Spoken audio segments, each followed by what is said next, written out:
What happens when two parents don't share the same faith? Join us for this important conversation today on Family Vision. Hi, my name is Ray Rienow. Welcome to Family Vision with my parents, Dr. Rob and Amy Rienow, strengthening families through practical, encouraging, and real conversations. Rob and Amy Rienow here with Visionary Family Ministries. We're here to help your family follow Jesus every day. So we have another wedding coming up in our family. Our second-born son, third in the family, JD, is getting married in June. It's going to be big. And there's the busyness of the wedding. There's the preparing for the marriage, two separate things. But we are thrilled about JD's upcoming marriage with Brooke. And we just got done having this really fun barbecue at our house. We called it the I Do Barbecue because JD is getting married in June and his best friend, and literally best friend since birth, is getting married 6 weeks later. So we are celebrating both JD and Trenton and their future brides. And it was a very, very fun event. These two somewhat partners in crime since the time they were little, but just wonderful men of God and marrying sweet, sweet ladies also who love the Lord. So it was just a great event. Yeah, it's awesome. Well, in our next few episodes, we're going to be responding to some questions we've received. So today is this one. I am a Christian, but my spouse is not. And I'm seeing this put a lot of stress on the kids. Do you have any encouragement for me personally and how I can help my kids follow Jesus? Well, we hear this question a lot. It's a conversation that we have at conferences and retreats all the time. And it's very personal for both me and Amy because that's the home that we both grew up in. We grew up in homes with Christian moms and non-Christian dads. So we want to start just by sharing some of our stories and some of our memories, and then we'll try to address this question. So, honey, just talk about some of the memories that you had growing up in your house. I think from a very early age, my mom led me to the Lord, and I had a pretty strong faith even as a child. So I became aware of my dad not being a Christian very, very young. And even though I had a good relationship with my dad and we had I think a solid family, and even from the outside, I would say many people would not necessarily know that my dad wasn't a believer, but yet he was still in our home, I would say perceivably the head of the home. I wasn't really taught like a lot of, I wouldn't say necessarily it was a biblical model because we really didn't teach, my parents didn't really disciple us on marriage or anything like that, or there wasn't family devotions or because it was very just my mom's faith. So I definitely as a child had a lot of anxiety, especially about my dad's eternal salvation. That was probably the primary thing that caused me stress. And when I was old enough, I started having conversations with him. He was receptive, but, stood firm in his beliefs. But it caused me anxiety, I think, primarily because of concern that he was not going to be with us in heaven and that he was going to be apart from Christ eternally. Do you want to tell me some of yours? I mean, I could keep talking. Yeah, well, we'll go back and forth. So neither one of my parents were Christians when they got married. My father was my mother's second husband. My mother was my father's fourth wife. So it was when I was 3 months old that God brought my mom to Christ. So she was the first Christian in our family tree. And she became very serious about her faith very quickly. Got involved in church, was praying with me, praying with my older brother, led my older brother to the Lord when he was little, led me to the Lord when I was little. And my dad was a secularist atheist, had a little bit of church background in the Episcopal Church, but thought that my mom had become a Jesus freak person. And that actually, in some ways, they became oil and water in that area, and he became more opposed to spiritual things. One interesting memory that I have growing up, my dad was very hands-off with any of my mom's religious training of us. So mom would take us to church, mom would pray, dad would never go. In junior high, though, my dad, kind of in an effort, I don't want to say to deprogram, but he didn't like the evangelical Christianity type stuff that we were getting. So he said, well, I want to take Robbie to a different church on Sundays. I want to take him to the Episcopalian church. And I have a few memories of going there with my dad, and I don't think it lasted more than 3 or 4 months of my dad taking me, because I think he must have realized that there wasn't much point. I was asking to go back to the other church because where my friends Yes, right. were. You were already connected. And I was already connected there. But it was an interesting kind of experience with my dad, who I knew wasn't interested in these things, going and sitting in church with him. So keep going on your story. Well, my dad was, again, I think supportive in a way that maybe other families in this situation aren't. Yet I think he was extremely surprised that all 3 of his children became believers and were very committed to their faith. And starting with my brother and then both my younger sister and I. And I think that had a huge impact on him because it was very clear in our home that my dad was the head of the household. She was able to disagree with him on things. I knew they didn't have agreement on everything. I think she was really strategic in the way that she respected and honored my dad's decisions. So that, I think, was extremely important for the health of our family. Even when she disagreed with them, even when they contradicted maybe some things that she would rather have seen done differently. She was in a lot of Bible studies, and she was getting a lot of good counsel to respect her husband, even when they might argue about it, but she knew that this was something that she was committed to doing. Yeah. And all of that, I think, did have an important impact in the dynamic of our home and an important impact for my dad, because my dad knew that he had a lot of a sway over the things in the home. And very interestingly, even though there was part of their agreement was when we got to a certain age, he would be able to tell us personally what his beliefs were, and he was very agnostic. But he had some spiritual experiences, and he would share these experiences with us. So I think he thought that his kids would not necessarily walk in the faith that we had been trained to walk in. At least that's what I have often pondered.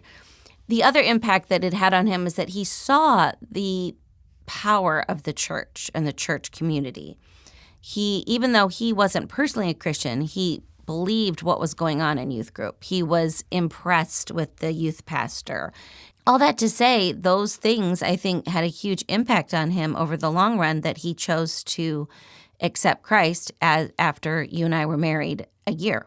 Yeah, I want to get to that story in just a second. Let me go back and talk about something you mentioned, because I just was on the phone with your dad the other day when he told you about this conversation. Okay, good. That's interesting. But he was talking about how now as a Christian, okay, he thinks very differently about the world and faith and everything than he used to. Yeah. And we were talking about the years with your mom where he wasn't a believer, and he did talk about how there was a respect or there was an understanding that we do have different beliefs on things, and we can treat each other with love and respect and work through those things. Not that it's always easy by any means. There's going to be conflict and difficulty. But to your point, your mother's, and mutually, both ways, but your mother treating your dad with honor and respect was a huge part of his story and testimony. Absolutely. Of, the Lord bringing him to Christ. Can you just tell his conversion story? We should have him on the podcast. We really need to have him on the podcast. Himself.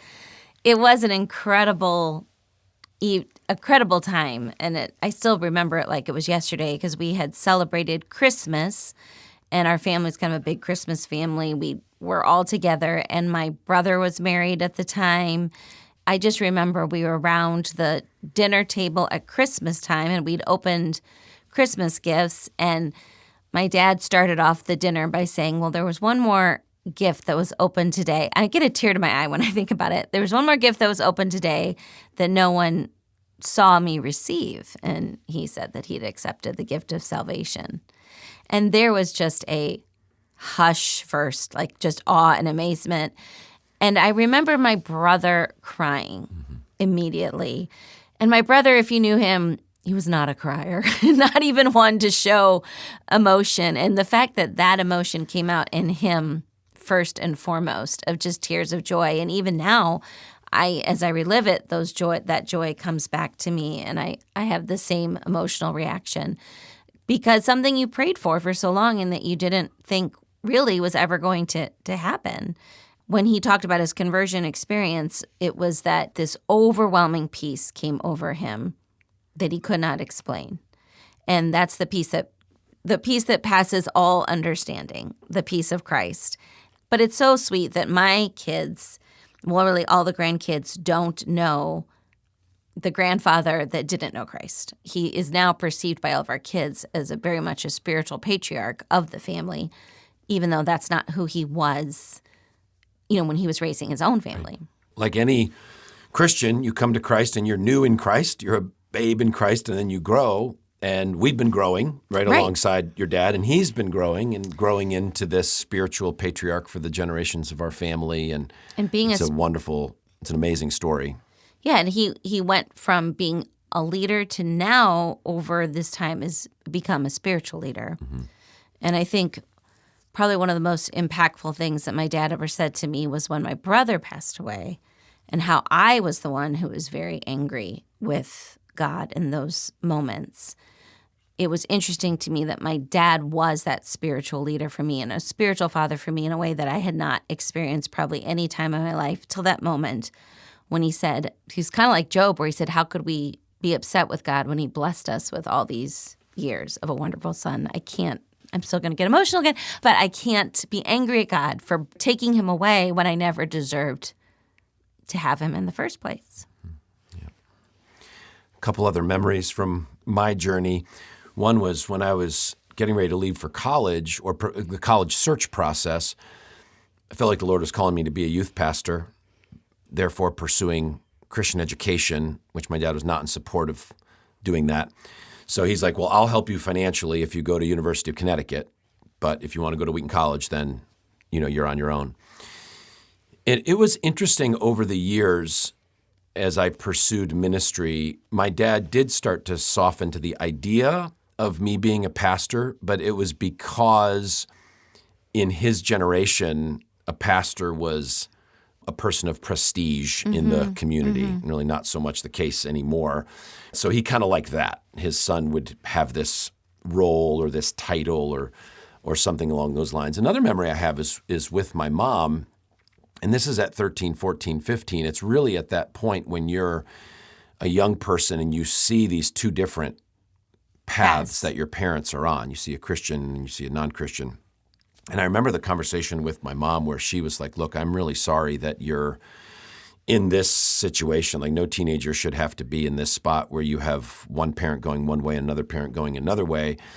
But I thought she was very wise to be straightforward and direct with me, to basically say, hey, in the coming years, you're going to have to make a choice between following the spiritual path of your father or following Christ, or following your own path if that's what you're going to do and make other decisions. But that time for choosing is coming. And that was a difficult conversation, but it was honest and it was powerful and it was important. My father also came to Christ, 90 years old, 3 weeks before he died. His conversion story is something we share a lot about here at VFM. If you want to go back and hear that whole miracle story, just search our podcast for the podcast titled A Family Miracle, and you can hear that whole testimony. But one of the specific questions, honey, that we get, and this is from moms with non-Christian husband, or sometimes a Christian husband and non-Christian mom. It's both ways. Definitely both ways. Kind of how intentional or how proactive should I be in spiritually training my kids at home if my spouse isn't on the same page? Should I be calling them together for family prayer and family Bible reading if my spouse doesn't want to do it, or my spouse is even upset? How would you counsel somebody on that? I would say absolutely you should try to do all of those things, independent with them. And I would say that's primarily how my mom kind of spiritually trained us. We went to church, but then, at bedtime she would pray with us, or we were in Awana, or we would do things. There wasn't a lot of, outside of praying before meals, we did do that as a family, but not out at a restaurant like we do now. Like growing up, that was just a private thing at home. But that was probably the only corporate thing we did. And I don't think my mom did a lot of pushing and trying to do things all together. And I can understand why that becomes hard. I would encourage you to do that as a wife or as a husband. but understanding that that can create a tension in the home. I think that's really wise.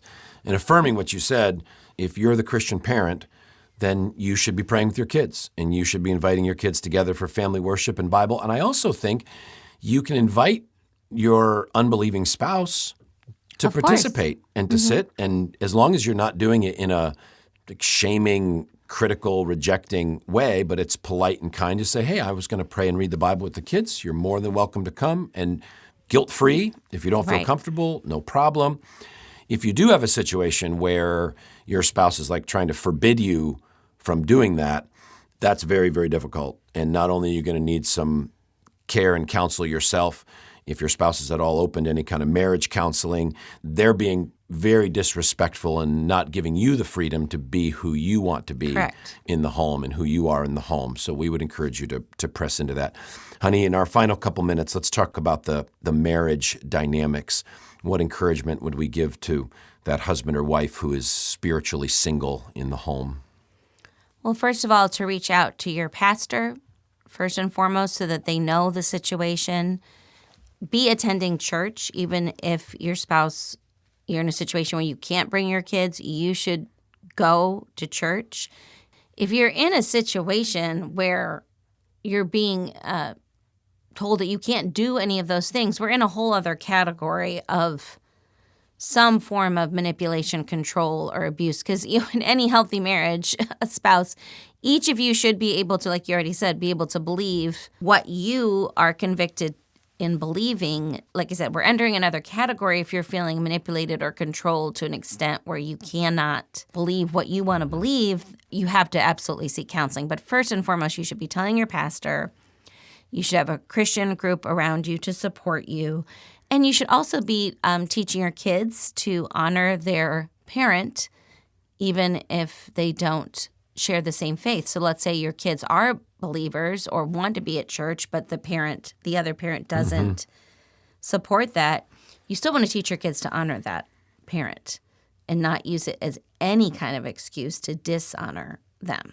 I think that advice, honey, is so good. And just remember, God chose you for this mission. He chose you for this assignment. It is a marathon. It is lonely. It is difficult. But don't lose heart. You never know when God is going to work a miracle of salvation in the heart of your spouse, in your children, and you just trust Him in this ministry and family that He has given you. We've talked about prayer and getting support around you. If our team here at Visionary Family Ministries can help support you in prayer, we'd love to hear from you.